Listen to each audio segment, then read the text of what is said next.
Masih kita bicara tentang bab relasi.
kita akan representasikan relasi dengan berbagai macam cara yang bisa dilakukan.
Yang pertama kita bahas tentang representasi relasi dengan menggunakan diagram Venn. Diagram Venn itu terdiri dari dua bagian. Yang pertama tentang domainnya, himpunan domainnya. Kemudian yang kedua adalah himpunan kodomainnya. Dalam ini gambar yang pertama itu relasi dari P ke Q. P ke Q dari dua himpunan yang berbeda. Kemudian yang kedua di sebelah kanannya ada gambar dari A ke A. Jadi himpunannya domain dan kodomainnya sama ya.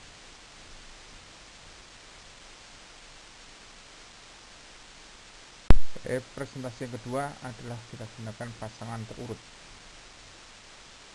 Untuk relasi R atas satu himpunan A dapat disajikan R adalah himpunan di mana isinya adalah pasangan terurut A, B, di mana A, B keduanya adalah anggota dari A. Dalam hal ini A menjadi komponen atau entry pertama dari relasi R dan B menjadi komponen atau entry kedua dari relasi R. Letak entry sangat menentukan di sini. Karena itu maka disebut sebagai pasangan terurut. Jadi urutan sangat penting. Jadi beda antara A, B dan B, A. Itu berbeda arti. Sedang relasi dari A ke B disajikan dalam pasangan terurut sebagai berikut. Jadi kalau kita punya relasi dengan dua himpunan yang berbeda, domain dan kodomain berbeda, maka kita tuliskan seperti itu ya. R adalah pasangan terurut A, B, di mana A-nya anggota A besar, himpunan A, dan B kecil anggota B besar. Berikut disajikan contoh itu ya. Misalkan saya punya A adalah himpunan yang isinya adalah A, B, C, dan B adalah himpunan juga yang isinya adalah min 1, 0, 1, 2. Tentukan pasangan terurut dari relasi di bawah ini. Kita punya relasi yang pertama, R1, relasi dari A ke B yang menyatakan relasi konsonan ke 1 dan vokal ke 1.